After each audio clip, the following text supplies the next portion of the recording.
I guess we got to do the clap now, right? Okay, so I'm going. I got mine recording.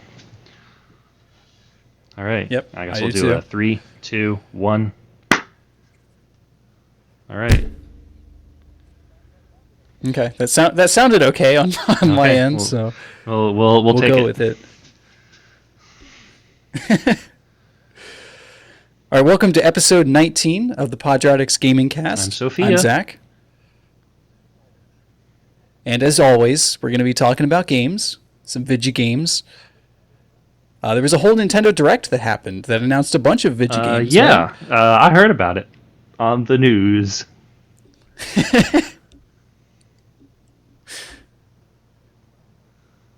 Wow, quite the intro. Yeah.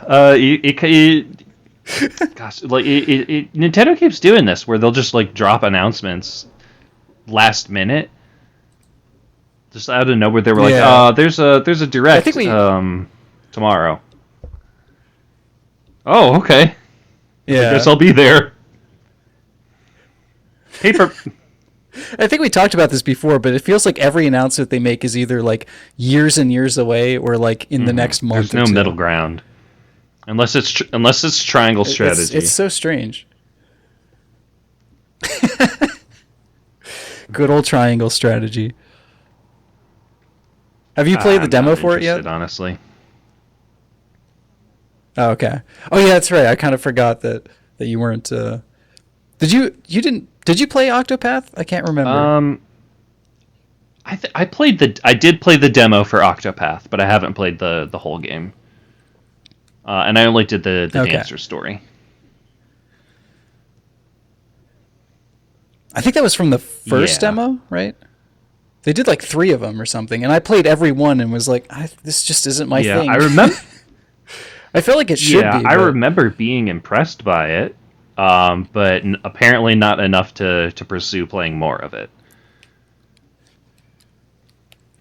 I think for me it was like I didn't care much for the characters or the story, and then like when you throw in the the random encounter system, I don't know. I just don't like random encounters. Especially in modern games. Like I think it's more forgivable in older games when there were more Yeah, limitations, but I prefer the way that it's a lot of modern stuff and RPGs do it now. Earthbound got it really right. yeah. I've been playing a lot of that Yeah. for reasons I guess we'll get into. I guess I can start at the beginning of the direct. So here is something that I'm sure you didn't care about. Fire Emblem Warriors 3 Hopes was announced for June 24th. I'm very excited, but you Yeah, probably already knew that. they showed that off, and my first thought was wow, Zach's gonna like this, and my second thought was wow, Arlo's gonna like this, because I know Arlo really liked the other Warriors game, the Fire Emblem one, um, Yeah. and beyond that, Yeah, I've been enjoying all of their. yeah, beyond that, I just no, it's fine, Oh, sorry. sorry. Beyond that, I just was like, oh, it's more Fire Emblem and it's more Warriors. I think I'm good.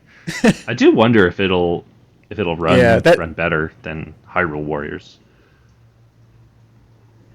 I mean, it looked like it did in the footage, but I don't think that's any real Hmm. indication. That could have been from a demo build on a Yeah. PC, so you never know. But I've been finishing up the DLC for Age of Calamity, so it felt like it was just about time to do it all over again. I am kind of like I don't know what they're going to do story wise for this. I assume it's going to be a non-canon story where it's like kind of an alternate universe thing. I'm starting to get tired of that. They kind of like tricked us with Age of Calamity by like, oh, it's a Hmm. prequel, but then it wasn't. So, and it was another like non-canon Yeah. story. So, not that I play the games for the story, but it's like you do kind of need to get through the story to unlock everything to get to like the better modes. So, I don't know. That's just a little nitpick. I saw it again. I was like, oh, that's some classic Warriors storytelling. Just like people jumping through portals and then stuff that like didn't Yeah. actually happen. Because like the story of Three Houses ends like in a way that it would not set up for a direct sequel. So I can't imagine this is a direct sequel. But we'll see. Gameplay looks fun, and Age of Calamity was like one of their best games yet, aside from performance. So Yeah, it's such a it's honestly fingers such a crossed. shame that Hyrule Warriors has no chance of like being on a platform where it would actually like run really well. Unless Nintendo makes a Right. Switch Pro, but even if they did that, I'm sure that like it's one of those like hard coding type things. Not necessarily like not specifically Yeah. because it's limited by the hardware, but just like the way the game was made. Right. It's because they spent so much effort on the grass. That was apparently one of the big issues. Was getting the grass in their like Warriors engine. So the next announcement, well, not really announcement. I guess it was a more of a release date announcement. Was Advance Wars 1+2 Reboot Camp, which is a game that got delayed out of last December, I believe. So still looks cool. It looks better than it did the last Yeah, time we saw it. So looks I like they saw it. polished it up. I think it looks cute. I really love the art style and animation. It looks. I don't know. Yeah. I don't know if I'm gonna pick. I'm not. I don't know if I'm Do you gonna know pick who? it up, but I'm more interested now than I was before. Okay. I'm assuming you haven't played the Advance Wars games before. Okay. Yeah, I played the first one and the third one on DS. So one of these games is going to be completely new to me. I'm still like $60 seems way too much for this. I got to be honest. Like this should have been 40. It doesn't look like the most revolutionary remake. Like it looks cute, but it looks like very like kind of square for square Yeah. remake. So, and I think they'd get a lot more people interested in the series if that barrier to entry was a Yeah. lot smaller. It's that classic Nintendo problem of like, can we justify selling Donkey Kong Tropical Freeze for less than $60? I think of that now every time that they do that with pricing. But yeah, it's actually, I don't know if you saw, it's Way Forward that's Oh, really? developing it. That kind of explains why it looks so good. So it's being like it's being overseen by Intelligent Systems, of course, but yeah, like the direct development is being done by Way Forward. So April 8th. I'm not sure if I'm going to get it day one or not. Probably not, but I do want to play If it. At it some ever point. dropped down like low enough, I might scoop it up. But I don't know if like I think I'm just sort of like mildly interested in it. I don't think I'm really. I don't think that I'm so interested that I'm gonna like try to get it. Right, right. And then they announced that No Man's Sky is coming to Switch, which is kind of Yeah, amazing. I'm really interested in how they're gonna do that. I've actually we actually got No Man's Sky because I kept saying that as soon as it dropped lower than $30 that I would get it because it only ever Hmm. went on sale for $30 and it was still too much for me to buy it for. So it finally did drop down under $30, so we got it. Yeah, how It is it? is it's pretty interesting. It's a lot of like busy work. But it's just like I don't know, like it's just kind of like I really don't know how to talk about it. Is it like relaxing Yeah, busy kind work? of. You can go to like all these different planets and you like harvest resources and stuff and you build equipment and like everything that you harvest can like be crafted into tons of other things. The biggest problem Hmm. is that it's your pockets fill up very fast and it's very hard to empty them. Oh, And really? That seems like a design oversight, but Yeah, a little bit. And upgrading your inventory space is really tedious because like there are these like space stations in each galaxy, and you can just like pretty early on travel to whatever, just like any galaxies. Um, but like there's a space station hmm. in orbit of like each galaxy. And there's like a shop in there where you can buy an upgrade for your inventory, but you can only do one. You can only get one upgrade at that shop, and then you have to go to a different galaxy to go to a different space station so you can upgrade it again. Huh. It's really weird, but like, but that So aside, like, it's I think it's pretty good. It's not astounding, and I think it was done a disservice by being hyped up as much as it was, which I don't think is the developer's fault. yeah, I think that's the publisher's fault. Um, yeah. so yeah, Yeah, I still want to play it at some point. It's like I keep seeing it. I'm like, I keep hearing it's gotten hmm way better. They've added a bunch of new features and yeah. stuff, but The I don't think I would play it on Switch. But it looks interesting. That footage, I couldn't tell if that was actually running on Switch Yeah, or not. that's what I'm really curious about. It looked too Yeah, good. I'm I, I'm interested. I'm definitely going to keep my eyes on this, and if it goes on sale for a good price, I'll definitely get it on the Switch. Um, but I think that's my biggest complaint, aside from the inventory, is the way that like planet generation is done. In that like you basically have an entire planet that hmm is just one biome, which is just really there's like Okay. there is no reason for these planets to be as big as they are. So it's kind of like the Star Wars effect in a way, where it's like this planet is all Yeah, sand. This one is a giant city the whole way yeah, around. that basically. Okay. Okay.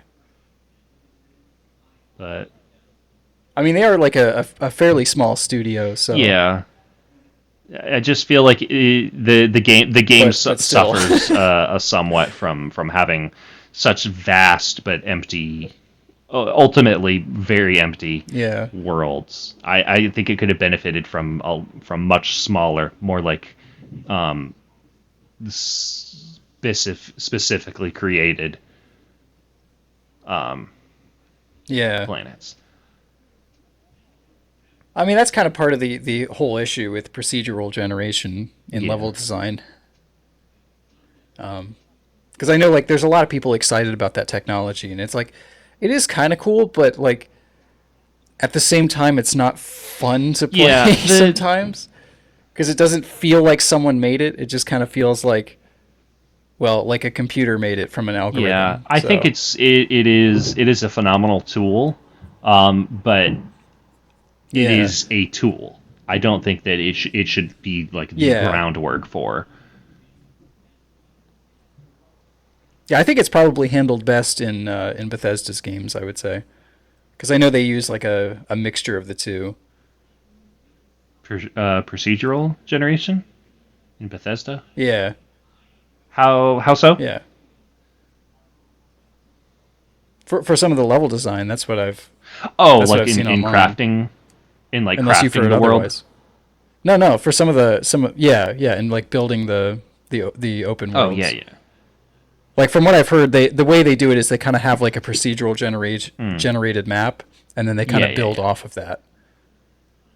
So, I think that's probably the best use of it. Is like don't spend all day like making every little corner of the world, but also filling it with Mhm. enough interesting stuff.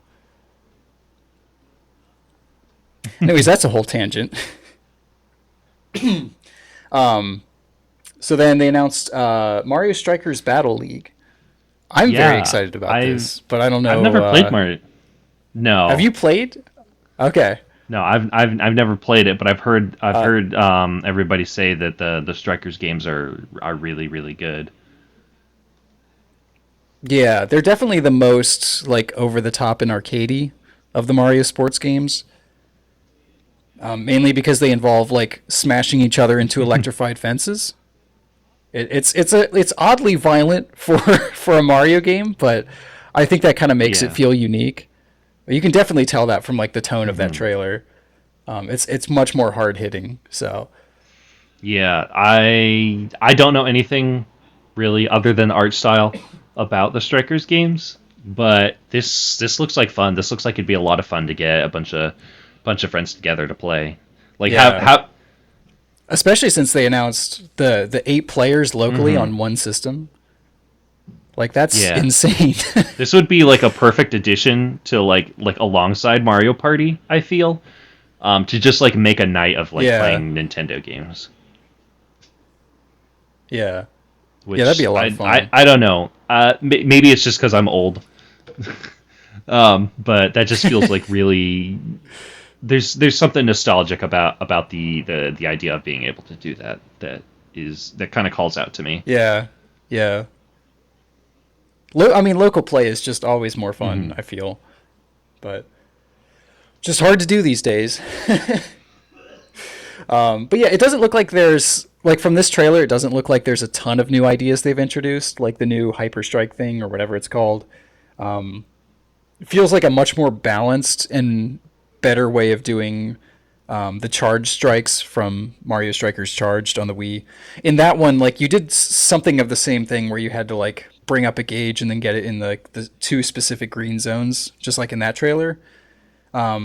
But then like your character would kick like multiple balls at the net, and then like the other player would have to play goalie and with the motion Mm. controls and like control a pair of hands blocking them, and it was Oh. kind of awkward. So I think this looks like a much better version of that idea. Because sometimes like the motion controls would get off, and then like you'd miss Oh, all of them, yeah. and you could like suddenly be losing by like 5 points almost instantly. And it's like, hey, the Wii remote wasn't connecting right. It's like, oops. Guess I'll just take those 5 points. Yeah. But yeah, I think this is going to be one of those two that like the first trailer, as always, is a little Hmm. less exciting, and I think we'll start to see like more interesting arenas and stuff as it Yeah. gets closer. Because I think that was really the only thing it was missing was like the arenas look a little generic right now, but Yeah, we'll I'm probably not so get worried yet. another direct or maybe like a dedicated direct where they go into like more detail about it. Yeah, Um, but like holy cow, 2 games in June. Wow, 2 games I'm excited about in June. This is going to be a yeah, crazy year. I also like even though I've never played them, Um, I get the feeling that like this is um it kind of feels like this is like they're bringing a classic into the modern age in a weird way yeah, without like it's been sacrificing the 15 vision. years. That's really hard to say considering that like I've Yeah, never played any of them, but like just from looking at it, like I feel like the spirit is definitely there. yeah, yeah. Like I feel like Nintendo's Mario games have gotten safer over the years since like the GameCube and Wii Hmm. era. But this feels like they're going back to like that Yeah, period of I'd time love. when Nintendo did let them Can we talk about experiment. like the art? I love that rendering Yeah, when like you get those like big shots, um, those like cinematic camera angles and like that render like comic rendering. So yeah. energetic. It's It's so so much good. fun. I think that's the thing that's Yeah. standing out to me the most is like the art style is so strong and it's so Hmm. it It's got that like 2000s like edginess, but with like a little more mhm. class. And it feels oddly nostalgic to Yeah. me since I did grow up during that era. So Yeah, absolutely. um, yeah, it's cool. I had no idea how you would feel about that because I know you're not like. I mean, I'm not a big sports game fan, but I do like I do enjoy the Well, Mario I've games, heard the Mario Strikers sports games titles, so. compared more closely to wrestling than to soccer, so I think that's probably why that always seemed more interesting. Yeah, Because I just don't particularly like. right. I'm not a huge wrestling fan either. Don't get me wrong, but I think I probably would enjoy wrestling more than soccer, just because it is more like I don't know, more like a thing, I guess. Yeah, there's definitely a lot of combat in it, which I think was pretty evident from from the trailer. And it gets more brutal when you're actually playing Hmm. against your friends. They were like intentionally playing a little bit lighter to show you the to show off the game a bit Yeah. better. But yeah, it's a lot of fun. And then they went straight into Splatoon 3, the new Salmon Run Next Yeah, Wave I'm mode. really glad that they confirmed Salmon Run, because I was a little bit I am worried that too. Salmon Run wouldn't come back. Yeah, not for any particular Mm. reason, just like I because it hadn't been confirmed. Right, right. So I'm Yeah, I was a bit mixed on this one, because like I think all of the new additions look really cool. I like the mhm. new bosses, particularly what's the tower one the called? The Yeah. fish stick. Yeah, that looks really fun, and the ability to pass the golden Hmm. eggs around. That's such a good idea. That's going to lead to some crazy plays once the game Yeah. actually comes out. At the same time, I'm still like I feel like we still haven't seen anything that feels like yeah, this is why 3 exists and not just more DLC. Yeah. Which I mean, like I'm excited for the game. Don't get me wrong. Like I'm really excited because I have a couple more friends that I'm going to be able to play Hmm. online with. So I'm getting hyped again, like I did for 2, but it's mostly because like it's going to get my friends back into playing Splatoon Yeah. rather than like specifically for Yeah. this one. If I that makes definitely sense. agree, because like before, like right at the end, they revealed that it was for Splatoon 3, and the whole time I was thinking, is this Splatoon 2 DLC? Because there wasn't anything about it that just like made it distinct Yeah, from 2. yeah. Like the locations all seemed the Even same. that map looked like it was straight from. It wasn't, but yeah, it looked the same. So Just like aesthetically, it all seemed the same. Like we saw a bunch of like icy environments yeah. in the trailer for like the main quest in 3. Like Hmm. how cool would it be to go like different like biomes and environments and fight different types of monsters in Salmon Run? Like I don't know, Yeah, maybe that is something that they're planning and they didn't want to like show their hand too much, but it doesn't feel like it's yeah. quite enough. If I enough. can't tell if they're like yeah. I can't tell if they're like intentionally holding back or if like this is it. Like I Hmm. can't tell. And I'm gonna pick it up day one regardless. Absolutely. Like again, I'm just excited to get back Hmm. into that world, It's but coming out this year, isn't I'm it? also not like yeah, it's this Man, summer. So probably July or yeah, we August. got. I mean, like as crazy as the front half of this year is going to be, like we have Splatoon 3, Mario plus Rabbids Sparks of Hope, Bayonetta 3, possibly the Breath of the Wild sequel, and Xenoblade 3. Like this is an insane Yeah, year. Feels like they've been holding everything back for yeah. I think 2022. we're definitely going to get like a Um, dedicated direct for Splatoon. Um, yeah, but yeah, and then I'm gonna guess. Oh, well, sorry. I just I'm glad that we got like some news. I'm almost like a little glad that Yeah. we didn't really get like much more about the whole game, because I feel like Hmm. I don't know. This feels like a like an appetizer before the main course. Yeah, yeah. Yeah, I still feel fairly certain we're going to get a Hmm. dedicated direct because I feel like we still know so Yeah, little about the exactly. game. So, from there, they moved on to probably your most anticipated game, the Front Mission remake, the with the Um, Wanzers or yeah, Vonzers. I'd never heard of this franchise before, but it looks all right. I'm really excited because I've been wanting to get into this series for a while. And it's just not really accessible. Like there are no collections. It's hard to get like original copies of the game. So I was actually like oddly excited that they're doing this. Like I'm gonna guess most people are like, "What game?" But like this is just one of those that I happen to know about, and was pretty excited for. I don't know if like So, I think I'm kind of on the fence about it because like I'm interested because I love mecha stuff. It's something that I'm kind of like yeah. getting into. Um, I'm discovering a love for it. Um, Okay. Starting with stuff with like Titanfall, and then watching like a couple of different like mecha anime. Um, and so like my ears did kind of perk up a little bit when this came up. Mm-hmm. But it's also a tactics RPG, which I tend to kind of bounce off of. I don't I don't dislike tactics Yeah. RPGs, but I like in my experience with playing them, um, even when I enjoy them, I tend to also kind of drop them pretty quickly. So we'll Yeah. have to see. It's I definitely want to keep my eyes on it. I'll maybe like watch some like reviews of it, to see if it's something I'd be interested in. But it looks pretty good. I like the is this is like a remaster, isn't it? Is it? This is a complete Okay. remake. It's a Super Nintendo Oh, game okay.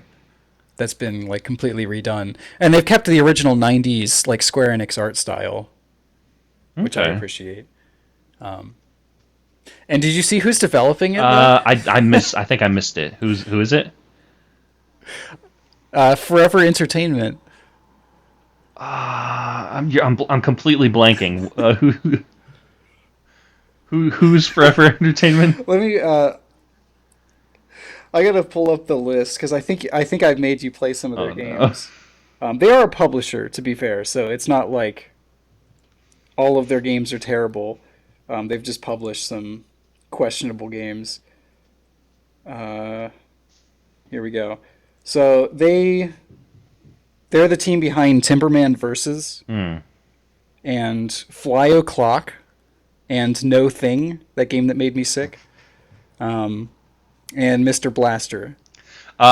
They took. Okay, well, I'm glad that they took the money that I paid for a note thing and are putting it to good use.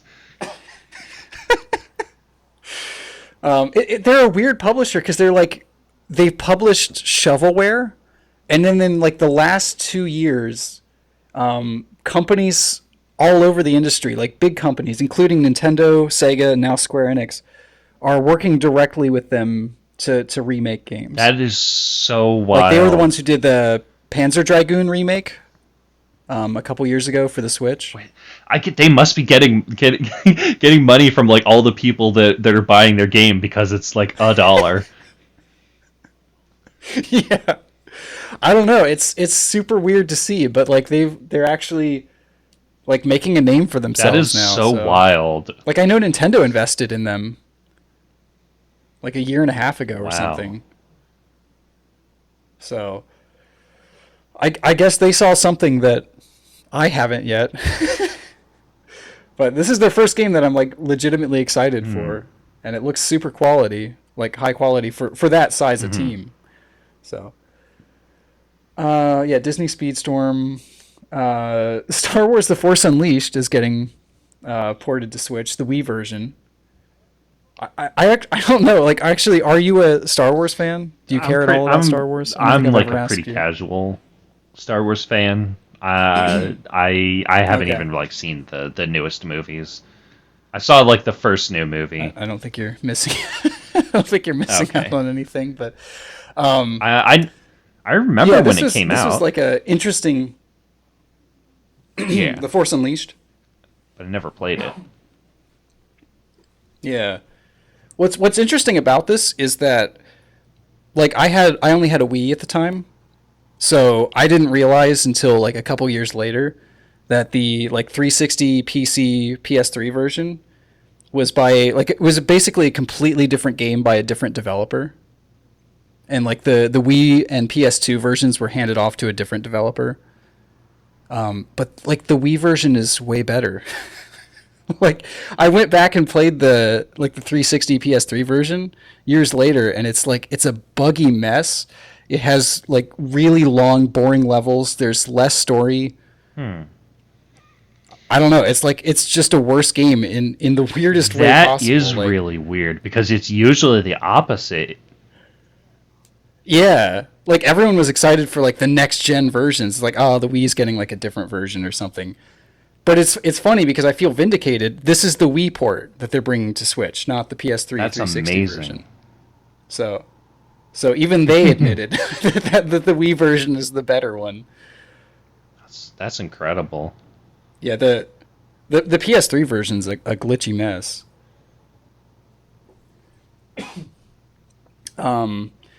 Assassin's Creed, the Ezio collection is coming to Switch. I think we already knew that, didn't we? I forgot that it wasn't already on the Switch. I thought it had already come like a while ago. Yeah.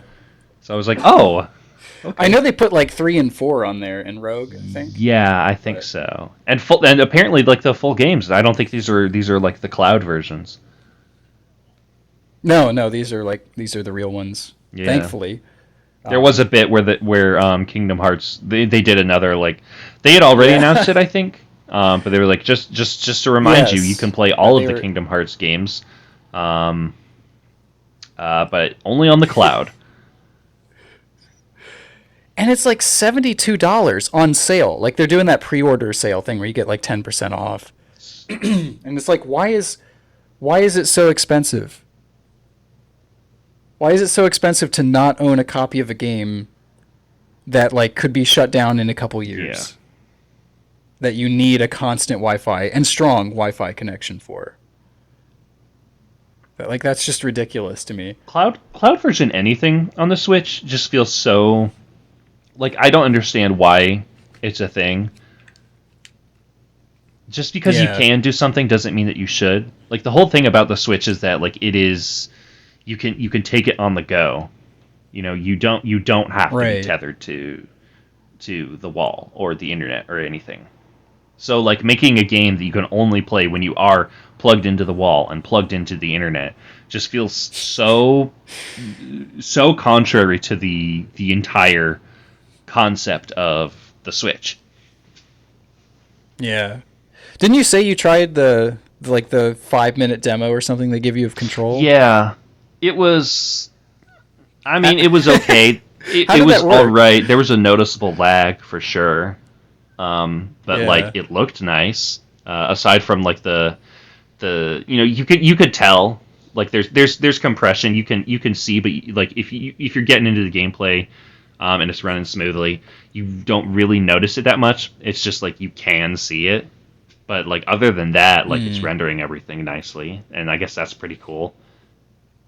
But yeah, I mean, I guess at the end of the day, like if they're gonna do this, why is it full price? Like you can get all of these games looking better, running better on local hardware for like $30-$40 now on like every platform. Yeah. It's the most expensive like rental is a thing. Yeah, but they're treating it like you are owning it. Right. And like we don't even know, like not that I have any faith at all in Stadia, and from what I'm hearing, like it's on its last leg at this point. Like they pulled a bunch of support from it just recently. But like even that was like, okay, well at least that's like from a big company where you know like who's providing the cloud service. Like I don't know who's doing these. Who where are the servers? Like what company is running this? They're sure not doing it on Nintendo's dime. No. And like even with Stadia, like we also knew what hardware it was running on. This we don't. Like I don't. What is this running on? Where is it being run? I don't know. It just seems weird to me, and I don't know of anyone who buys these. I'd be interested to see the sales numbers. Yeah. But in case you were just really wanting to play a PS2 game on your Switch through the cloud, then Square Enix has you covered. Yeah. I don't know. It would hurt. It would hurt a lot less Um, if it cost a lot less to stream it. yeah, yeah. Um, and then Chrono Cross, the Radical Dreamers edition. Have you played Chrono Cross or Trigger for that I matter? played like the first 5 minutes of Chrono Trigger. Um, Were they a good five yeah, minutes? yeah. I think it's got a really fun opening. But I think I think honestly, it was like one of those situations. Like I might have had it on like my PSP, and I also had Earthbound, and Hmm. Earthbound just was like way more interesting to me, and so I just never Yeah. really picked up Chrono Trigger. I actually just like that was kind of one of my gaming sins was that like I'm a huge JRPG fan and I never played Chrono Hmm. Trigger, and I actually just played it a couple years ago, so it still holds up quite well. So I was actually pretty excited to see that they're re-releasing Chrono Yeah, Cross, and with the Radical Dreamers Satellaview thing. Like I bet most people didn't know that was a thing. There's like a text yeah. adventure Well, I heard Satellaview, and that my was my released ears. on. I was like, oh, what? That's So a wild pull. yeah, it's really cool though that they're Yeah. including that. I think Square Enix has been doing a really good job of bringing back their old Hmm. games and putting them in more playable states than they were originally. I'm not sure if this. So I can't remember if this was what came up next, but like, why hasn't Chrono Trigger gotten the HD 2D treatment yet? It feels like it would be right, like the perfect game to have like that beautiful Octopath I Traveler would style.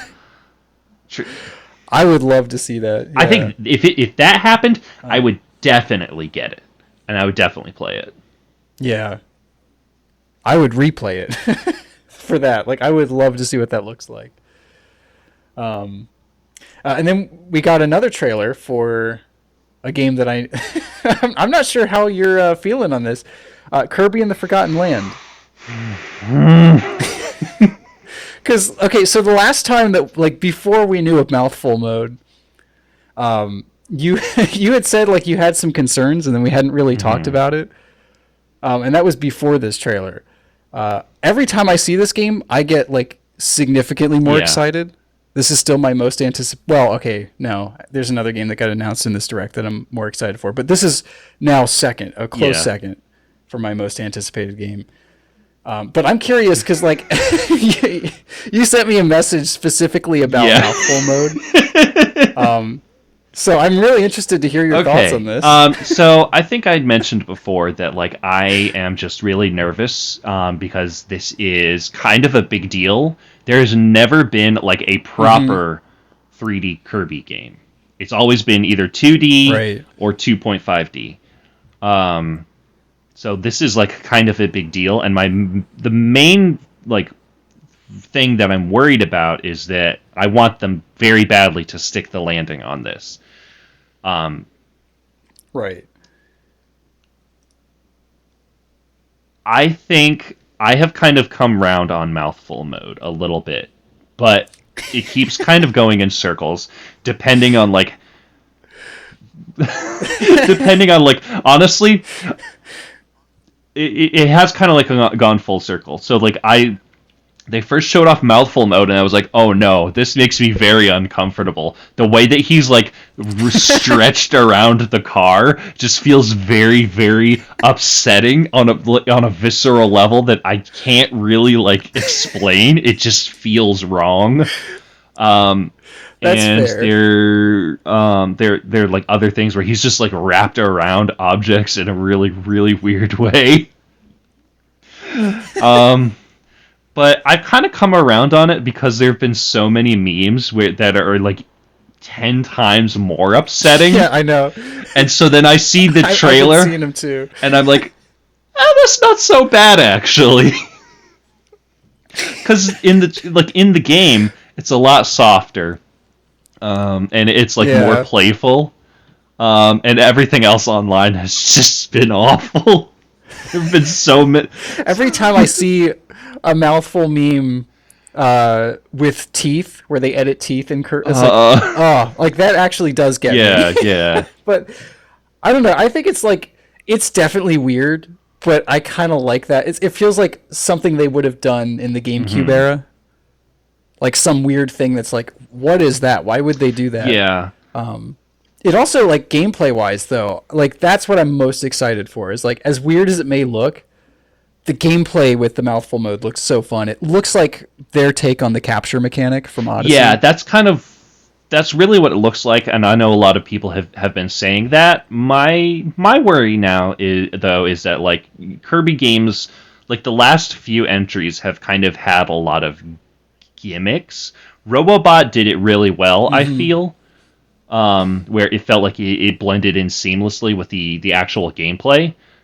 Triple Deluxe kind of didn't do a very good job with the Hyper Seed. Where it just kind of felt like, why is this here? It made for a fun ending with the final boss. Yeah, it did. But it kind of felt like they had to shoehorn in a gimmick. So like from that perspective, I'm concerned about this just kind of like, Nintendo doing that thing that they've been doing lately, where it's like, we have to come up with something innovative.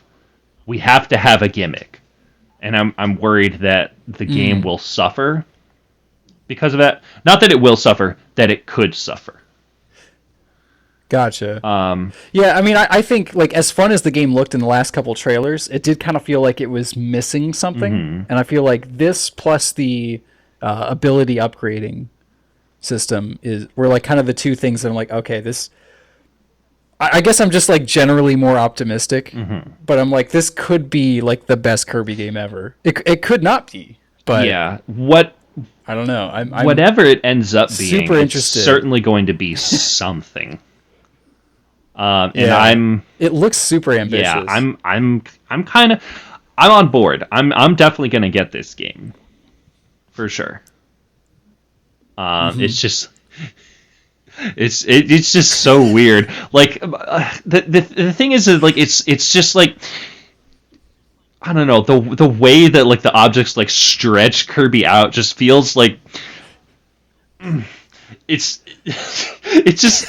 almost feels kind of fetishy in like a really uncomfortable way. Yeah, I guess I can see that. But like I said, it's kind of come full circle where I was Even the light bulb isn't that bad. The light bulb's pretty cute. Okay. I think I do like the vending machine. The vending machine, I got to be honest, because that feels like a cute throwback to 64, where you could have the refrigerator ability, where you could spew out food. I think the wakeboard, or like the wing surfer or whatever thing, is the most upsetting, honestly. But like I said, I've kind of come around on it after seeing all of the memes that are like 10 times worse. And I think like you said, with like this seems like it's going to be a lot more open. There's the ability upgrading, which I think is going to be a lot of fun. The capture mechanic, I'm just going to call it the capture mechanic. I think is gonna. Tired of saying mouthful mode. The mouthful mode. I forgot it was called mouthful mode. That's why I said it. I mean, that name even though kind of has little bit of like a little bit of a connotation name to little bit of an implication, but it's fine. It's Kirby. It makes sense.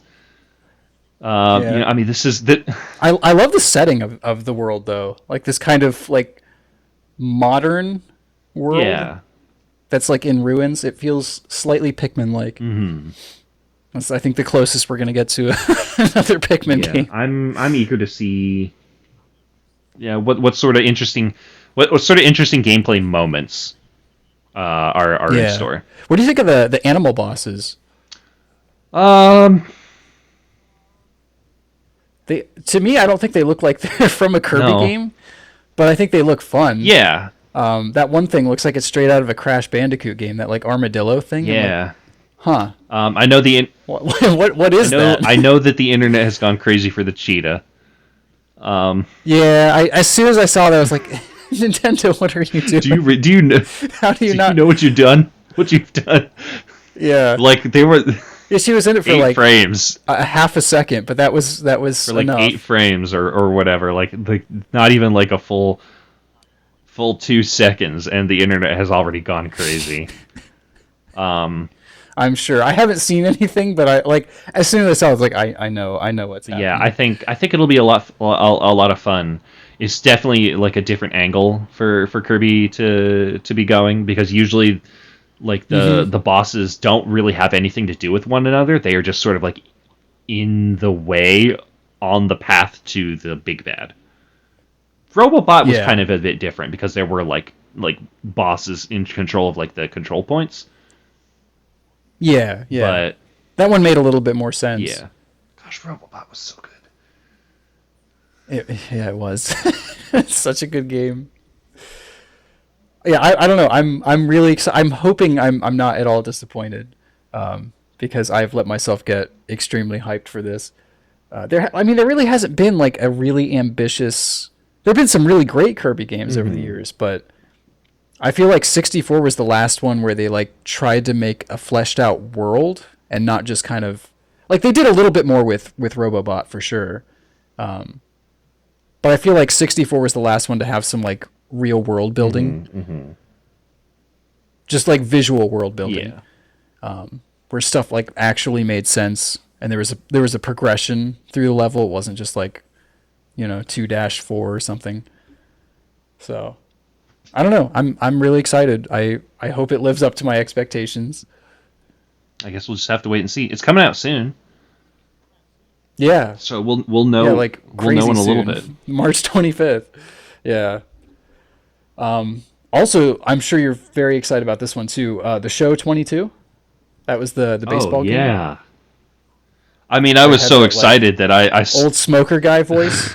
I was like, you can play the Show 22. I was so excited on your Switch. So excited that I started the podcast by saying, "Welcome to the show." Actually, I think that was on the last one that. Okay. Well, welcome to the show that we cut out. So I think you're good. Is it just me, or did this game like look just awful? Like, I mean, like visually, resolution running at like 15 frames per second. Honestly, I don't know, like, this is because an like I had paused the video to I think I was like talking to my girlfriend and I unpaused it, and the next one up was the show, and then I just clicked live and it took me to the next one. So I just completely skipped it. Gotcha. Okay, I think it's worth going back and just watching a little bit of it, because you may not have gotten my like smoker voice reference or the visuals. Like the only thing I find interesting about this is that it is a first-party PlayStation game. That's the only thing. Other than that, it just looks like a really ugly baseball game. So excited for the show. Are you going to catch the show Klonoa tonight? Oh yeah, I'm going to be catching the show. Klonoa. Oh my gosh. Klonoa, oh my gosh. I don't know if this is like a port of like the remaster that they did on the Wii. It looks different. So from what I can tell, this was the weirdest announcement, because to me this seemed like a big deal, but it was like a 40-second trailer or something. Yeah. And they were just kind of like, hey, Klonoa, and the second one. All right, next game. I was like, wait, no, more. I need more. You can't. When I looked into it, from comparison, this looks like, because they remade the first one on Wii, like back in 2008. Yeah, and I have that. I do. Oh, do you? Really? Okay, I haven't played any version of Klonoa. I played the Game Boy Advance one, which I really enjoyed, but I hear it's not nearly as good as the PS1 games. But yeah, this looks like they remade it again. It's in a different art style, like the assets are different. So, I mean, I'm not sure why. It seems like they put more work into it than was necessary, but... No, Klonoa deserves all the love in the world. Cool. I am so excited. I had forgotten about how much I love Klonoa until this popped up, and then it just rekindled my love for this good Wahoo boy. I'm so excited to play these. Like again, I only played the one on Game Boy Mhm. Advance, and it was a lot of fun. But I feel like I missed out on like the true reason why this series is so special. Yeah, So, and I could never find the remake of the Wii game. I Like it was pretty rare. So, I it has been so long since I played the second one that I literally cannot remember anything about it. I think there's a circus at some point. That's literally all that I can remember about it. mm, But I've played the first one a few times. I've never really played like the PS1 original, but I played like the remake on the Wii a good few okay. times. And I think I would like I don't want to like give too much away, but I would kind of like put this in the same sort of like category as a game like Earthbound in terms of tone. Oh wow. Okay. So I'm not sure I got that from the Game Boy Advance one. I'm not sure because I haven't played the Game Boy Advance ones. I think there are a couple of Game Boy Advance Klonoas. Okay. I played. Hold on, I gotta look it up now. Which one it was? I think Drew. Empire of Dreams. Ah, So that was the one that came out in 2001. Yeah, there was a second one on GBA. like Dream Tournament, I think, or something. Uh, Dream. No, it's Dream Champ Tournament. Oh, I'm so sorry. I got it wrong. Uh, um, yeah, it's kind of crazy because like the first one that they've remade like a second time now. If you look at the comparisons, they actually remade it based on the art style of the first game, that's amazing. whereas like the remake was basing it on the second, Mm. like the more modernized look. Like you can see in the eyes specifically, like Klonoa has the yellow eyes Hmm. from the original PS1 game. So I have seen some people like who actually like the newer style better, but this does seem more faithful. Yeah, I don't know. I'm just excited to play these. they are. This year's going to be insane for the Switch. Yeah, I am so excited. July 8th cannot come here any faster. This is going to be a day one purchase for me. I keep checking the store just to see if I can pre-order it because I need to play. Oh wow. I love. I cannot tell you how much I love Klonoa. I love this game so much, and I'm very excited. Wow. Now I'm even more I'm excited so excited to to play try it out. to play the second one as well. That's cool. And then we got the Portal Companion That was a Collection on the surprise. Switch. Yeah, yeah. I mean, Valve hasn't shown any interest in the Switch so far, and in fact, they're releasing their own competitor in a way. Hmm. So, Yeah, but I yeah, it's think cool. it'll be funny because like the Steam Deck is going to be coming out really soon, and like a bunch of like tech reviewers Yeah. already have their hands on a unit and have been like doing. Is it March? Early March? Is that when they said they're going to start shipping out? Um, I I think no, I think like Is it? February 25th. I think is when they're Oh, supposed to okay. be going Okay. out. I'm still not able to order mine just yet, but I keep checking just to Did see if you maybe. you did something right? Did you put in like for the ability to order Yeah, it I or? reserved a copy. Yeah, I Okay. did I Okay. did a I game couldn't remember what you did I with. did a GameStop put $5 down on it. Okay. Okay. Um, So you may not be like the first wave though. yeah, That's yeah, unfortunate. it's saying like Q2, so that could be like as early as April, but as late as like Oh dang. September. Yeah, that could be like through June. Yeah. Well, wait, is it fiscal year or like actual Q2? It doesn't say fiscal; it just says Q2. Okay. So that would be April through the end of June. Yeah. So we'll see. Okay. Hopefully soon. Hopefully early April. But yeah, But then you can play an even better version of Portal yeah, on your exactly. Steam Deck. Exactly. Yeah. Anyway, what I was saying is like it'd be funny to see like see reviewers compare the two experiences. Yeah. Portal on the Switch Yeah, for versus sure. Portal on the Steam. I think I know which one's going to win, though. But either way, really cool to finally have these games on the Switch. I think they It is. Because I think the only console port before this was the PS3 version, right? Or am I wrong on that? Of the second game. The first one was out on 360 and PS3. And I'm pretty sure Yeah. they haven't been like released on PS4 or Xbox One. PS4 wasn't even a twinkle in anyone's eyes when Portal 2 came out. Yeah, no, I know. I'm saying like I don't think they ported it to any other platform. Oh no, I don't. I'm assuming this companion collection's coming to other consoles too, but I could be wrong. I'm not sure. I haven't heard about it if it is. Yeah, I just saw like a lot of these games that got announced. I saw are also coming to PS4 and PS5, Xbox. Okay, so this is a game that I'm really excited about. You kind of hinted at it earlier. I think I might be like one of 10 people who watched the direct and was like, "Oh my gosh, they're remaking Live Alive in the HD 2D art style." But like this is one of the most obscure Square Enix games that they've ever like released, and it's crazy because it's never been released outside of Japan before. So like not only are they giving us a localized version of the like Super Famicom original, but it's in that gorgeous HD 2D art style. So I am super excited about this. Yeah. I don't know anything about this game. I think like all of my knowledge about it comes fourth hand from Siva Gunner remixes of the music.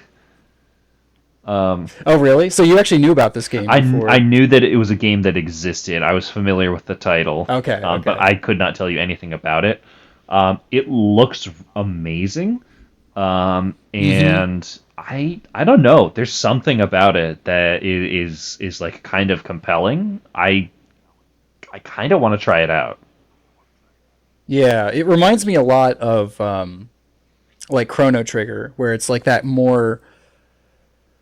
It's like that goofier, not exactly Earthbound level, but like a game that's not taking itself super seriously. That's willing to get a little goofy and crazy. And considering like it takes place over like so many different time periods, I think 8. Yeah, I don't know a ton about it. I just knew it was a game that had like different chapters set in different eras. And that it's like it's like super obscure. So again, yeah, Square Enix is doing a fantastic job of bringing all of their games forward in much more playable ways. Yeah, I think I'm gonna keep my eyes on it. And I might like look up. I'll try to find like a spoiler-free review because I think I am kind of interested in trying this out. They might do a demo too. Oh yeah. Square Enix usually does demos. So. Okay. Yeah, I'll keep my eyes open for that. We'll see. 'Cause it looks interesting. Yeah. And honestly, like if supporting a game like this will get them to like make HD 2D more HD 2D ports of their older stuff. Yeah. Because they've got Dragon Quest 3 is being remade in the HD 2D as well. We don't have a release date for that, but yeah, it's crazy. Like there was just like it seemed like it was just Octopath Traveler, and now it's like a ton of games are getting that treatment, and it looks so good. I may not have like fallen in love with Octopath Traveler like I wanted to, but I love that art style so much. Yeah, I'm honestly kind of glad that the style didn't die with those games. Not to say that those games necessarily died, but I don't feel like they were like as popular as like maybe they were hyped up to be. I know a lot of people that bought it and didn't finish it. So we're like, yeah, I played a little bit. It was kind of fun. Yeah. So I don't know. Nintendo Switch Sports was a weird announcement. Yeah, especially with like the I had the strangest reaction where I was like, I saw the trailer. I was like, oh my gosh, they're doing a new like Wii Sports game, and I was actually like kind of interested. And then I saw those awful characters, and I was like, why are these not Mii's? Yeah. And then partway through, like they show, oh, you can put your Mii's head on these disturbing bodies. Like, What happened to like, why does it look so generic? It looks like Kinect Sports. what happened to the Mii's? I don't know. Like, it looks fun. Don't get me wrong. Yeah. But I hate the characters so much. I think they're so generic and ugly looking. Yeah. Knowing Nintendo, So like no amount of hating is going to change anything. Yeah. Especially since it comes out in April. So Yeah. but like, how great would it be to incorporate, like, make a new, like, Switch sports game and have the Miitopia Mii editor in there? Yeah. Like, I think it's clear that, like, the Mii thing, like, the Mii's in general kind of needed an overhaul to stay relevant. Uh-huh. But I feel like they did that with Miitopia. Yeah. So, like, I don't know why they haven't built off of that. I don't know. This was exciting and then, like, immediately disappointing right after it. Yeah. And also, hey, where was this in 2017? Yeah. Yeah, really. Why did it take so long to port Wii Sports to the Switch? Like, it looks nicer. I'll give it that. And there's like they're adding extra stuff, but it's just like that. It's just right. It's basically like Wii Sports, the Hits Deluxe Plus. Yeah. I will say this, though, in the Direct, I did like them doing the cheesy demonstration because it felt like some of that classic Nintendo cheese. Yeah. And I was like, okay, that made me feel a little happier, but I'm still unsure about this one. I think it'll be fun regardless, but I'm not sure if I can get past the art style. Yeah. As weird as that may sound, it seems like such a nitpick, but it really ruins the tone of that, like, special feel that the Wii Sports games had. But so the new trailer for Triangle Strategy. I think I'm very excited about this, but I don't think you are. So many tactical RPGs. Yeah. It's insane. It's a hot year for tactics, I guess. Yeah. Another trailer for Cuphead: The Delicious Last Course. Hell yeah. Wow, these bosses just still look amazing. Yeah, I'm really excited. I never actually finished the original the base game. I got pretty close, and then other games came in, and I kind of forgot about it. I need to go back and actually finish it. But it was a blast from what I played. And there's just nothing like this on the market. Like that art style, the music, that like 30s cartoon feel. And then they announced free updates for Metroid Dread. So, like, I'm actually really excited for the boss rush mode. I think that's going to be a lot of fun. Didn't we talk about that before?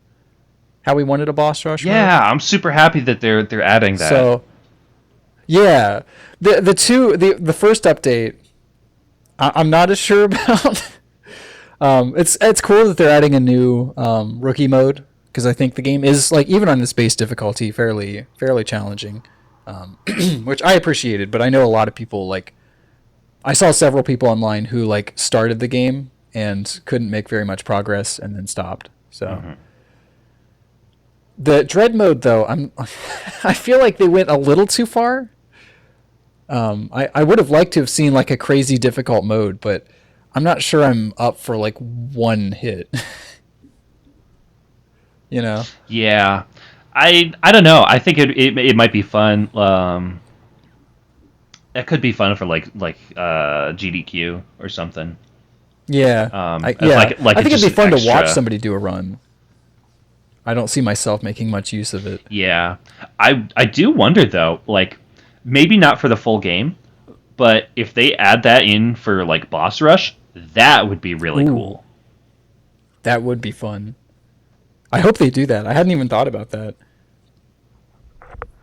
And then Earthbound and Earthbound Beginnings are now out on NSO. Surprise! And I saw, like, immediately after I saw you were online on the Super Nintendo app, I was like, okay, yep, I know. I know what she's playing. Yeah. Listen, I'm a simple girl. I love Earthbound. I love a quirky Have RPG. you? This game stinks. Yeah, Um, it's so good. Like even like as cynical as I am, I was like, they made like such a huge deal of releasing these games that should have been there like a year or two ago. mhm. But at the same time, I was like, gosh darn it! Like I, everything in me wants to just start playing Earthbound again. I own like 50 copies of this game, but I don't know. I might start replaying it again. It's every time I see it, it makes me want to play it. Yeah, it is. It's so good. Like I had forgotten like about like because I think I told you that I had started playing it and started taking notes. So like it was I Yeah. wasn't too far in, so it wasn't like a big deal to kind of like start from scratch again on the Switch. Right. And like we could probably talk about it in detail some other time, but like I could kind of give the Cliff's notes. I had forgotten about some of the ways that like this like modernized RPGs in a lot of ways, Mm-hmm. and some of the ways that it didn't as well, and also Yeah. just like how weird and hilarious this game is all the time. Like It's so good. it is just It's so funny. They're like it's there's just always like someone's always saying something really goofy. yeah. Yeah, if you're listening to this and you for some reason have not played Earthbound, like stop listening to the podcast here and just go play Yeah, it. go You have no excuse if you have go NSO. play Earthbound, or at least watch someone play Earthbound. Yeah. Well, It's worth it. especially with like the rewind feature and save states, like this is a much more accessible version. Hmm. So, Hmm. Earthbound Beginnings. Have you played this one? I think I've I tried to play it, and it's an NES game, so it comes with all of the like the old Yeah, school era of games worth of like. like it's cool that it's here. I bought it originally when they released it for the first time officially on the Wii U back in 2015, Hmm. and I was like really excited because I'd never played it before. And I, I don't know. It's interesting. Like if you're a fan of Earthbound already, it's interesting to see how many ideas were taken from Beginnings and modified and fleshed out. Hmm. Because a lot of the locations feel like they've been like reused in Earthbound in the Mother Two. Let me just put it that way, because technically Earthbound Beginning is still called Earthbound. Um, but man, is it rough to play. Like the random encounters, you take like two steps and you're right back into another battle. There's very little guidance. The story is almost non-existent. Like it's kind of fun and charming, but I feel like if you haven't played these games before, don't even bother with beginnings.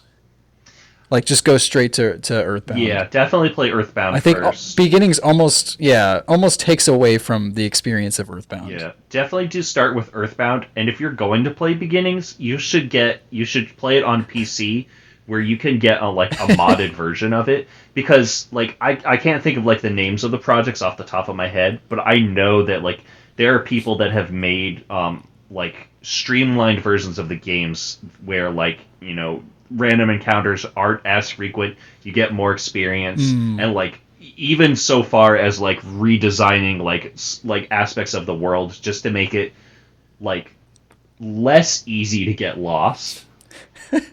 the worlds are so big and there's nothing in them in beginnings. Yeah. The dungeons all look the same. And yeah, it gets really hard toward the end of the game, so it kind of forces you to grind like significant amounts, whereas like Earthbound never really did. Like as long as you're just kind of battling most of the enemies you encounter Yeah. along the way, then you're fine for whatever the next boss fight Yeah. is, Like even which I feel like is how it should be. yeah, even if you die in Earthbound, you don't lose anything. You just go back to where you last Yeah, saved. You keep all your right, experience, so like you're always getting stronger. As long as you're like defeating enemies, you're always getting better. right. It's such a good game. It's so good. Still no Super Mario RPG. Which if I had to pick, like, Super Mario RPG is kind of my Earthbound, Hmm. or really any of the old school Mario RPGs. Like those are the games that have inspired me the most, just in general. Yeah. So it was a little disappointing. Like I already have like 50 copies of Super Mario RPG. I have it on Wii Virtual Console. I have it on Wii U Virtual Console. I have it on the Super NES Classic Edition. Like I don't need another version, but it's like, okay, why are we getting Earthbound and not Super Mario RPG? I guess they're just waiting for another big reveal like this. Yeah. Or maybe they are working on a HD 2D version of Super Mario RPG. Maybe. Here's the thing. I'm not sure I'd want that one to get that treatment. I would love to see Earthbound with the HD 2D treatment. Yeah. Yeah. Like, how amazing would that look? That would If be you could so capture good. that look. I bet they would like the trippy like battle backgrounds would be like so crisp and so nice. Yeah. Yeah. Okay, so we have like a couple more announcements. Just I wanted to throw this out real quick because they did like they did one of those like teaser reels of like a bunch of different games that people generally don't care as much about, which is why they get put there. But I do want to mention, I don't think it was even in the US one, but 13 Sentinels Aegis Rim was announced to be coming to Switch like a few months ago. And I just want to put any attention on that game that I possibly can. It is such a good game.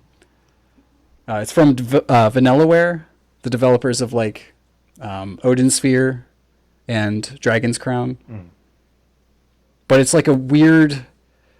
it's almost like a visual novel, but done in like a beat 'em up style perspective. With tactical RPG elements with mechs. Oh, interesting.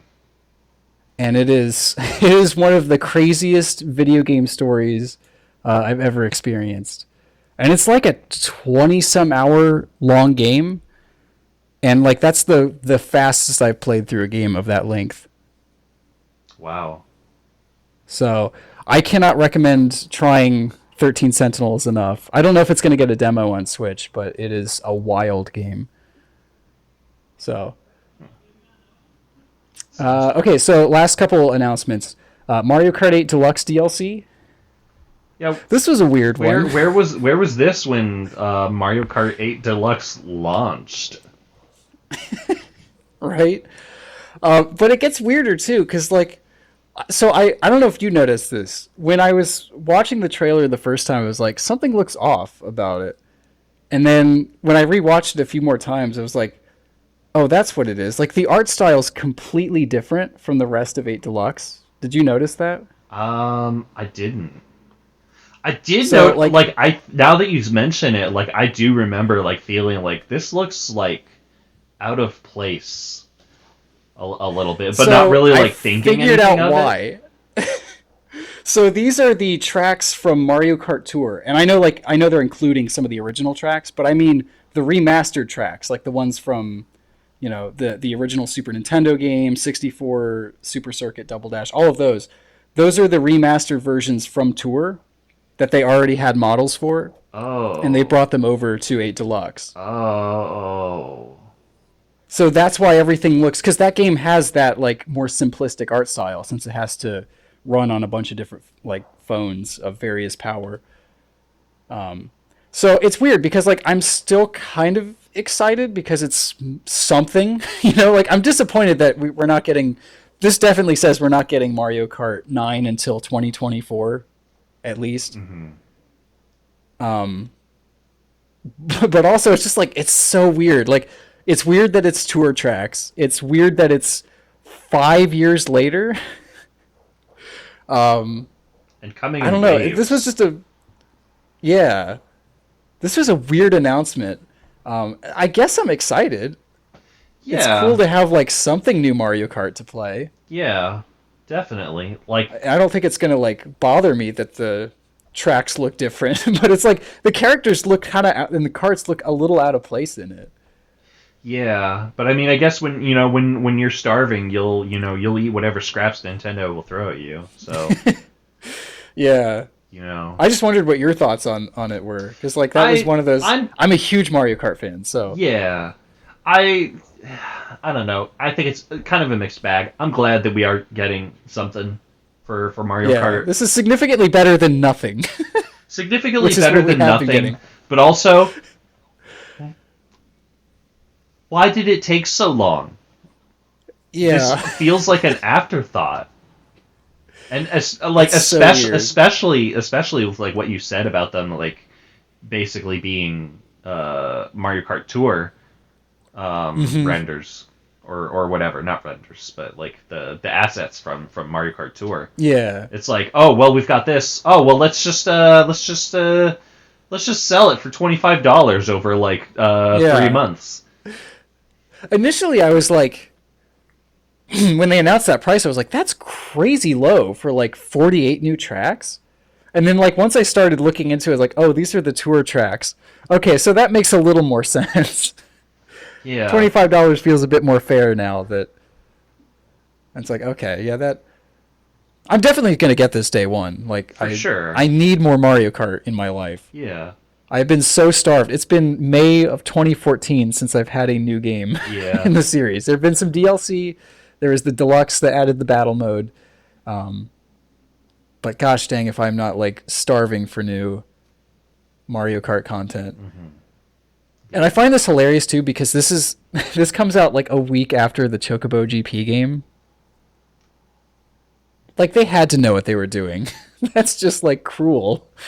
Yeah, I It's like, do you want to pay like $40 for this new game or pay 25 for a bunch of tracks for a game you already own? It's like, okay. And it's Mario Kart versus like an unknown property. yeah. I they that Chocobo game has a demo Yeah. coming out for it. I'm gonna definitely Hmm. try it, and if it's good, I might get it because it looks cute. Yeah, I'm actually considering getting it too. I still need to snatch up Garfield Kart when it goes on sale. It keeps going on sale for like $6, and I'm like, not yet. I should just do it. I should just grab it. You should. Is there online play? I'm not sure. There should be. There ought to be. I just love that this game like should have just like disappeared, like just been another thing that released under the radar and no one cared about. But I love that this game has been like memed to death, to the Hmm. point where like there are tons of like I've seen so many streamers play this, YouTubers, like it's become a much bigger thing. It's getting ported to multiple systems. Like Yeah. I just love that it's gotten the traction that it has. Even though like in a lot of ways I feel like it doesn't deserve it. No, it doesn't. But But it's Garfield, and it's funny.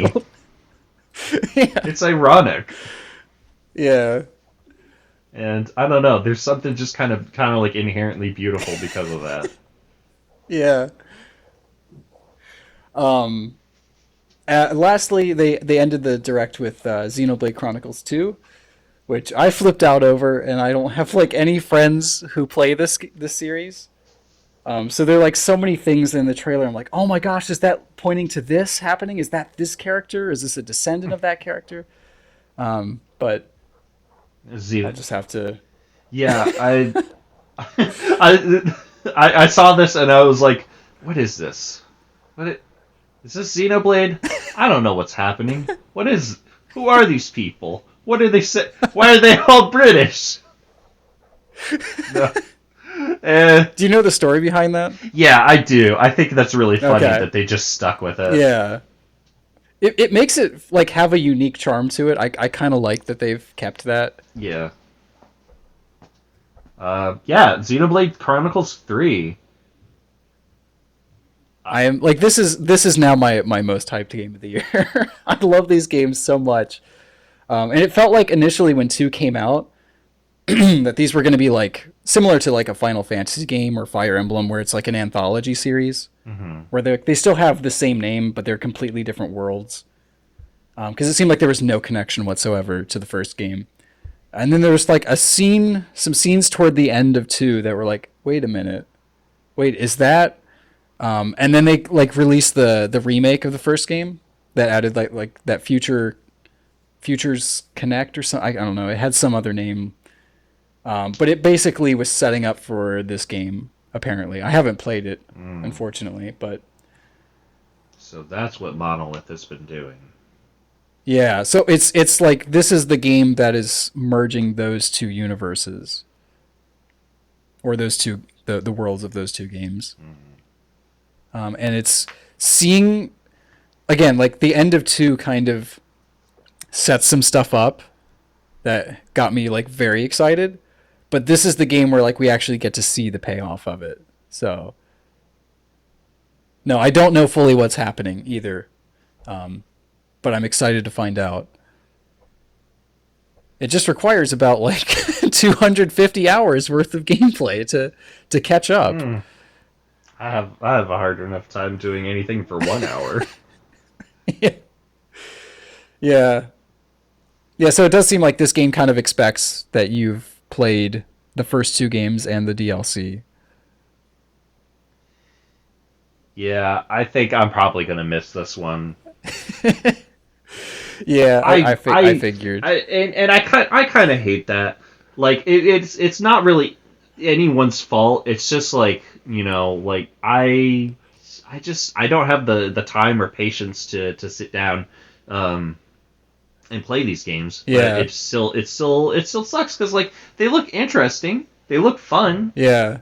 But The combat system is really good. Yeah, but I just I wish that things were different and that I could play them because they look pretty great.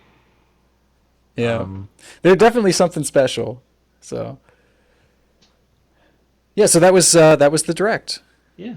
Oh, I think it was like we forgot about SD Gundam. oh yeah, I skipped that because I didn't care, but I just now remembered you said you're that you're getting more into. I saw it and I was like, why are they small? And then I lost interest.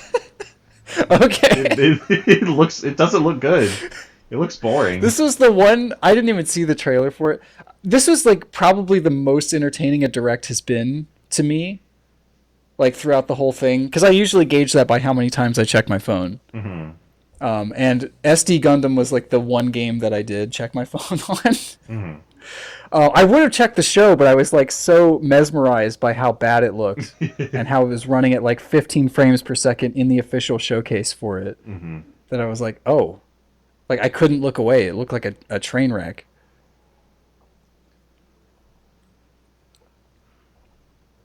Yeah. But, what a direct. Yeah, for me, because like I know this was very like JRPG focused. I feel like there was enough other stuff, but it was very JRPG heavy.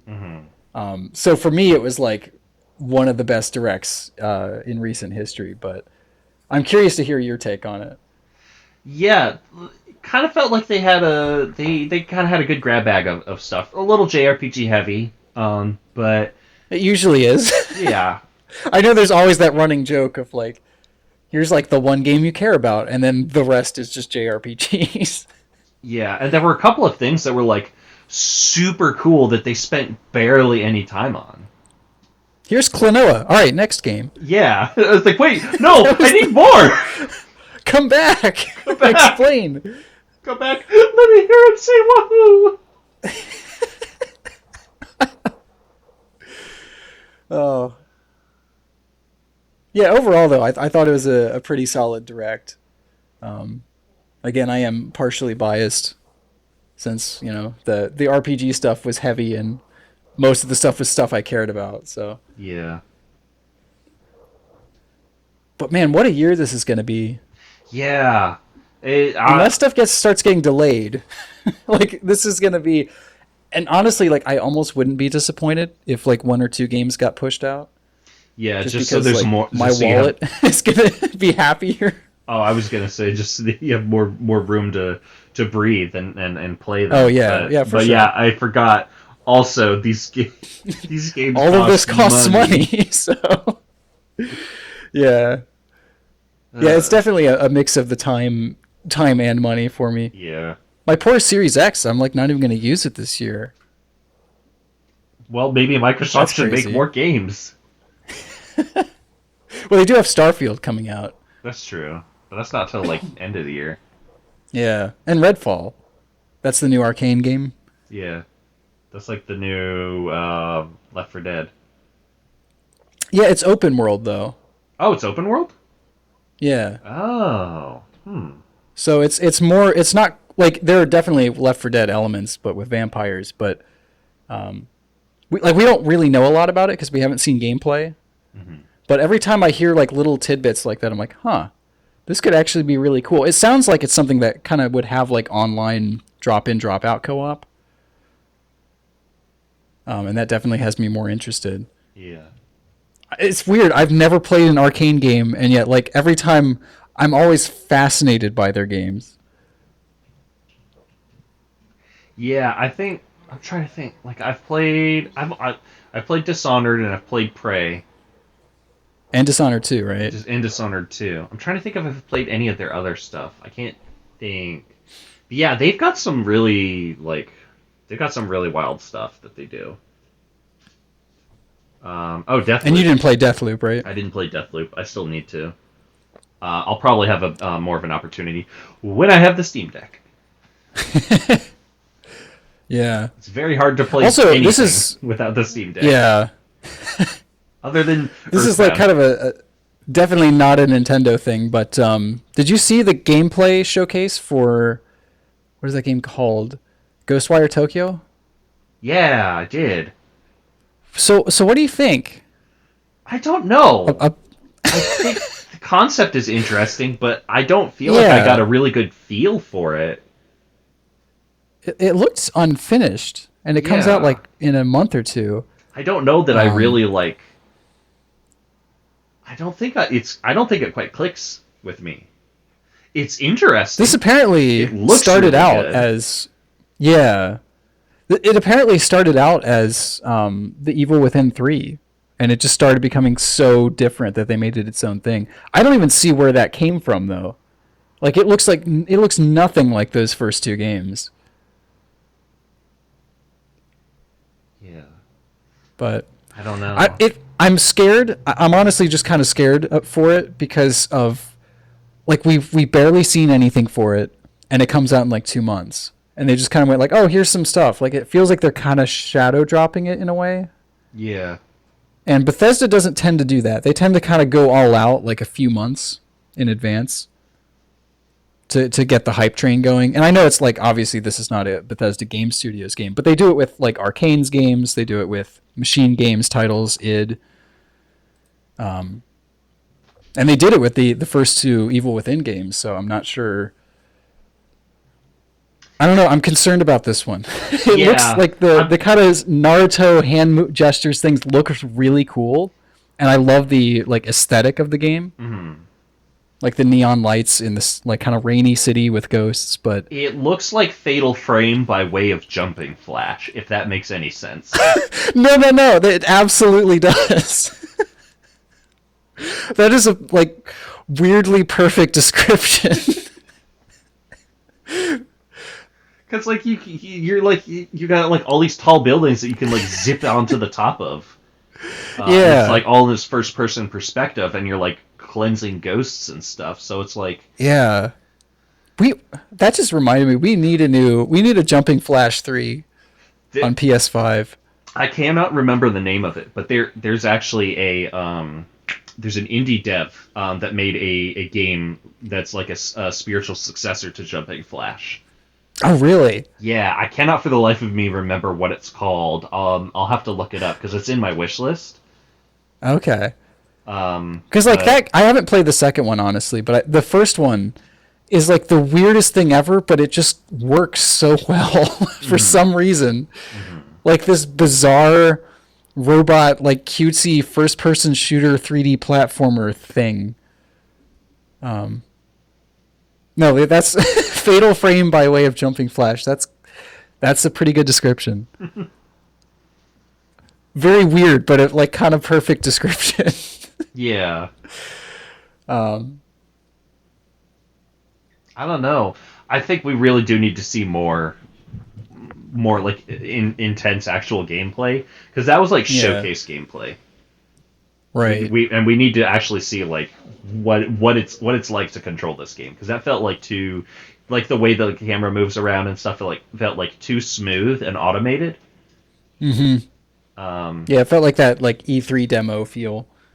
I don't feel like I got a good feeling for like the vibe of this game. Right. Well, I guess we'll see soon enough. Yeah.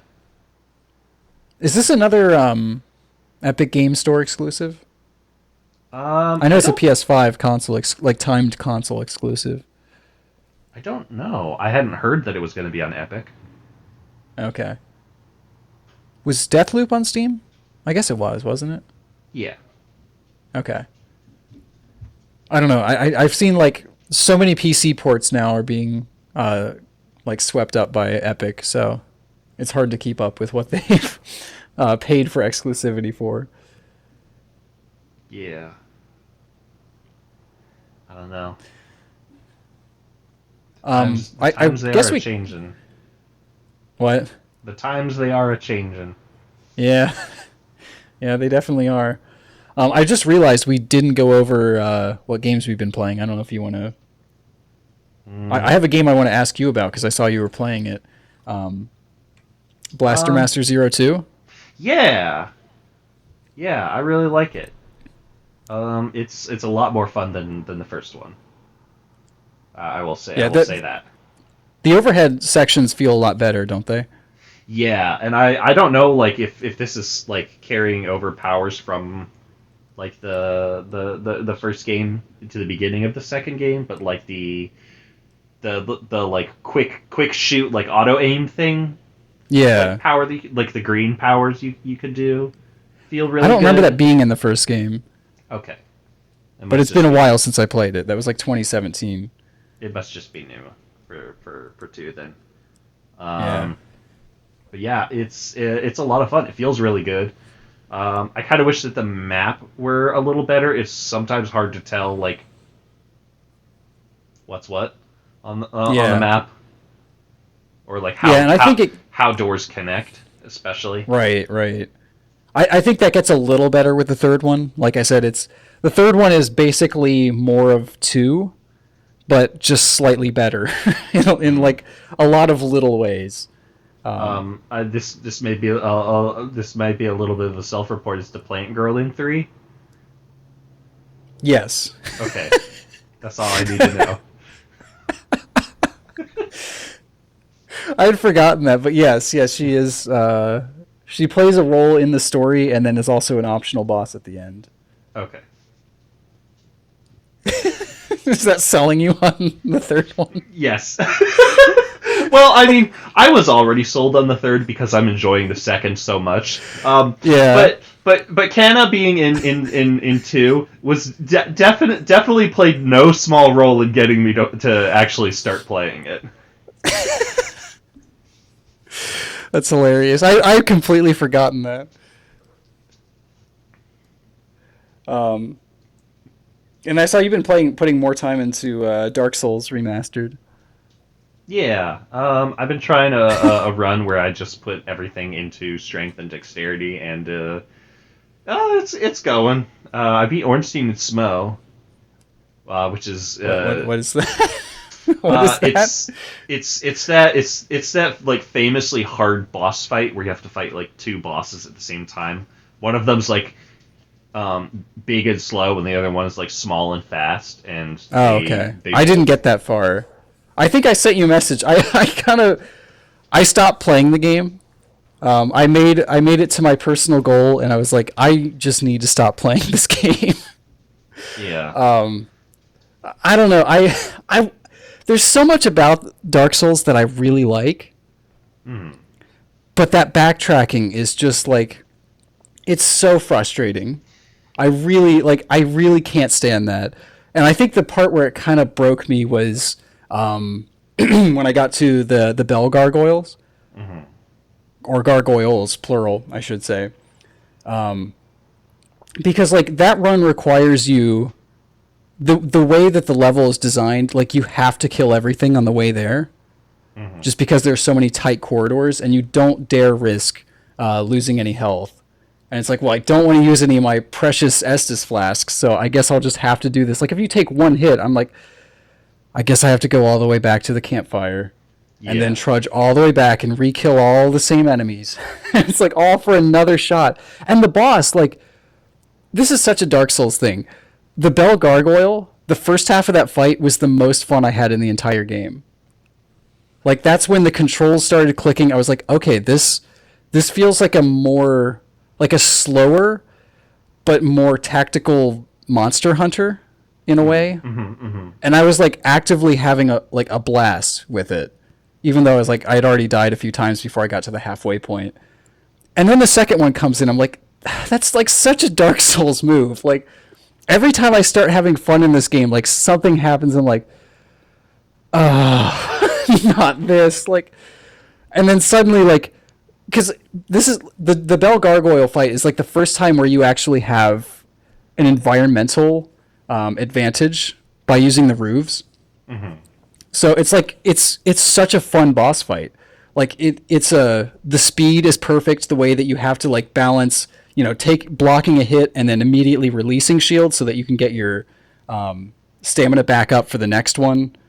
It was just like, it was so perfect. And then the second one came in and they breathe fire and you can't block that. And now you're stuck on this tiny roof and they can confine you into small spaces and kill you almost instantly.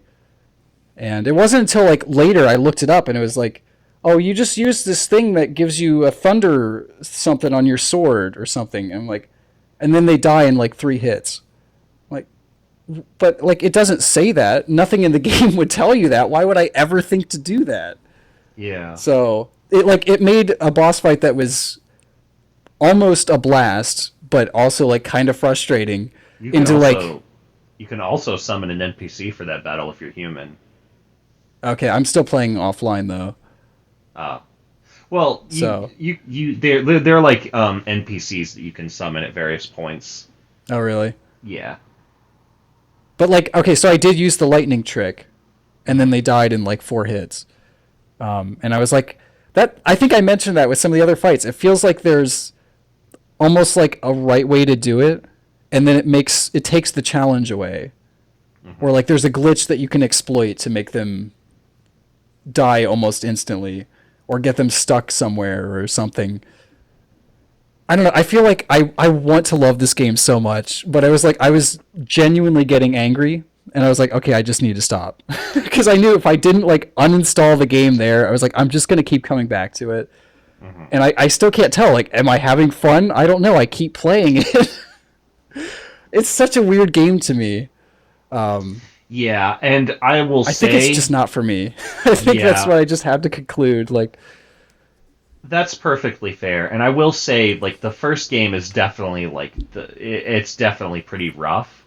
Like, there are aspects of it that haven't aged very well, and that have been refined through later versions. I keep wondering if I would like. I feel like the 2 games, like FromSoft games that people talk about the least are Dark Souls 2 and Sekiro. And I wonder if I would like those games more because the general fan base doesn't seem to like them as much. I don't know. I would say Dark Souls 2 is disliked by a lot of people because like they expected it to be like more like Dark Souls 1, and it was like so different from the first game that like that's why people don't like it. I think there are some other things that are different. But I think I might like that. I don't like Dark Souls in its current form, so yeah, I would say like if you're at all interested, you should definitely give 2 a shot. Okay. Because it is different enough that I think like aspects of it might click. Yeah. And of course, I have to plug Bloodborne because like everything like I love it personally, and it really isn't until like Bloodborne clicks with you that like all of the other FromSoft games click. Like there's something about the way that Bloodborne teaches you how to play that makes all of the other games suddenly make sense. Huh. Interesting. I But don't know. Like I you got keep to push past that chromatic aberration. Yeah. I mean, I still had some of the same issues with that game too, with like the long treks back through the same areas.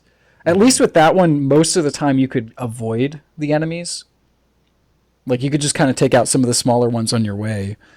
Yeah. But But that one you yeah, have to like, go through. there's nothing like losing a ton of souls in a boss room and being like, well, I guess that's my life for the next like for the next few hours. Is like I had so much there that I just lost because I wandered into a boss room and Yeah. died. And it's like, well, I guess I'm stuck, banging my head against the wall until. And to be fair, that's what I did with most of the bosses and mini bosses. Because I just kind of decided, like, I think I'd mentioned to you, I was never sure, like, am I supposed to fight everything? Like, there are enemies that just come out of nowhere, and they're like way way stronger than you, and will just curb stomp you, and you're like, okay, am I supposed to fight that or come back later? Can I come back later? So I just made on my last attempt to play it. I just went like, I'm just gonna fight everything. I'm just gonna try and kill everything. So I finally got, I can't remember its name, the big club guy that I'd mentioned before. Havel? Yeah, Oh, you got Havel? yeah. So Oh, sweet. I was like, I was just like, I'm gonna do this. Like it took me like an hour or more, but I did that. There's like that He's big. like super easy to backstab. That's how you What'd get you him. say? He's super easy to backstab. That's how you get him. Oh really? Yeah. I don't. I just did the wander around the room Yeah, and be that works very too. cautious.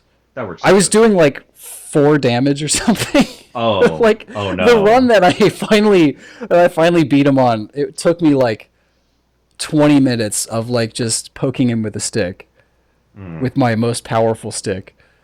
But I was so determined. I'm like, I'm just gonna beat this guy. Like, and then like there's that other thing.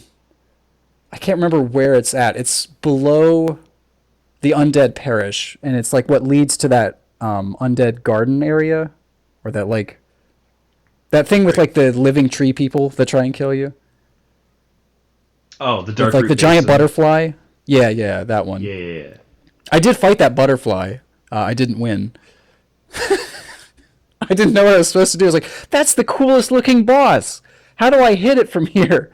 And then like suddenly I just see this swarm of projectiles that are seeking. I'm like, okay, I guess I'm dead now. Yeah. I didn't have many souls at the time, so I was like, I don't think I'm ready to fight that thing. Do you just have to use your bow the whole time? No, you have to dodge its attacks, and then it will eventually like land on the wall, and you could just like wail on it. Okay. How do you dodge the attacks if they're seeking? If you dodge like as they are fired, then you will usually miss. And I think Huh. they're like the wooden shield has pretty good magic defense Okay. as Because well. I held up my shield and I still got hit by like half of them. So Yeah, it's about trying to like find the right time to dodge. It's like you want to dodge as soon as the attack pops off. yeah, that was a fun area though. Yeah, Like I said, that there were area times is- when I genuinely was like, this game is really cool, and then like it just tried its darndest to make me hate it. That's what the whole game feels like. It was like every time it started to click. Like I said, I was having an absolute blast with the first half of the Bell Gargoyle fight.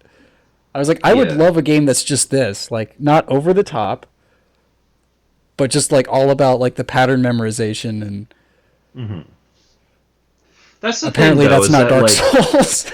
well, but that's the thing is that like this game was made by somebody who is literally a masochist. So Yeah. like like the I guess you know the pleasure, so to speak, of playing the game comes from it being so difficult. Yeah. I guess so. I mean, I'm still interested in playing Sekiro. I'm not going to say I'm excited, but I'm very interested in Elden Ring.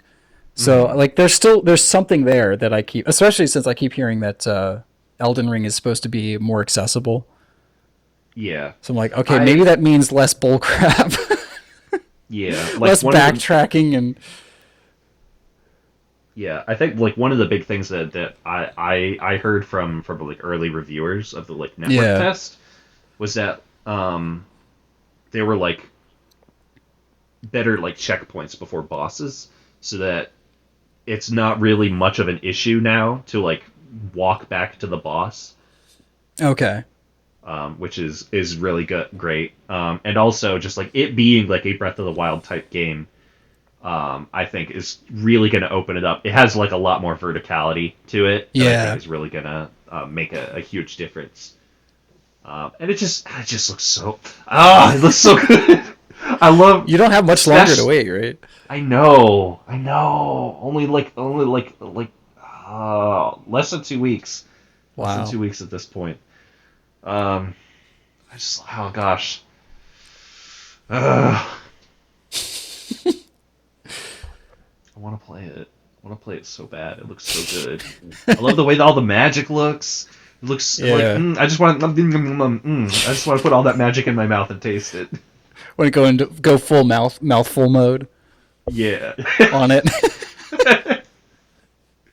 Yeah, exactly. Yeah. I've been actually playing. Well, I've been playing a little bit of Pokemon Legends. I got distracted from that. Like, I keep wanting to go back to Legends. Hmm. But I picked up a game. My copy of the game got delayed a bit, so I started playing a game called Ys Origin. I don't know if you've heard of the Ys games before. Sounds familiar. I think I have heard of them. It's like one of Falcom's like longest running series, RPG Hmm. series. And I'm like, cause I'm a big fan of their other series, the Legend of Heroes Trails series, and that's a whole thing too. Like, I'm not sure I'm ready to get into, but this is Ys Origin, like because it's a prequel to all of the other games. I haven't played any other Ys games, but this is like one of the most fun action RPGs I played in a very long time. It's kind of a mix between like The Legend of Zelda and Diablo, but with like 3D platforming elements. Hmm. And I can't recommend it enough. It has like a fairly interesting story. Has multiple playable characters. It's a JRPG that's about 8 to 10 hours long. Ooh. So actually like able to be completed. It has some really great bosses. It's got a fantastic soundtrack, but all of Falcom's games do, so that's not really shocking. Yeah, I don't know. I keep like I've realized I just need to finish that before I move back to Legends Arceus. Because right now I'm just having more fun with Ys Origin. It's that game like every time I'm gonna think like I'm gonna play a game right now. That's the game that like I keep wanting to play. So Hmm. Hmm. yeah, if you're at all into like that kind of fast paced like dungeon crawling, but with a little bit more depth than something like Diablo. And I don't mean like combat depth. I mean more like exploration. Like it is a 3D platformer in a lot of ways. It Okay. has a like kind of light Zelda puzzle solving. Um, I don't know. It's really good. Sounds like fun. I also got it for I'll like have to eight look into it. dollars on sale. So Oh wow. Is it on Switch? yes, yeah, it's Okay. on everything, but I'm playing it on Switch. Okay. Yeah, I'll check it out. And again, like 8 to 10 hours. It's like I've never said that after like a JRPG length before. It does go up if you play as all of the characters. There are two main characters from the start. Um, so I'm playing as Unica, and she's like a wannabe knight that is unable to wield magic. And they've actually done a pretty good job of like giving her an actual uh, like story arc. So yeah, it's a really fun game. There's a third character apparently that you unlock after you beat the game as one of the starter characters. And so technically it would be closer to like 30 hours if you're going to play through all of them. Hmm. And you do get like more story bits from the other characters apparently, but like if you play through the game with one character, like you'll get the main story. Yeah. So it's more like a completionist thing. But so let's go ahead and wrap it up. Yeah. Thanks so much for listening. We were hoping to talk about Psychonauts, but it's very hard to play games on a Mac, so I've been having a hard time with it. So we're figuring that out. Yeah. Hopefully next week. That would be cool. If not, we'll find something else. Yeah, we'll find a way. All right. Well, thanks again for listening. Yeah. Eat your vegetables, gamers. Give you big green gamer thumbs.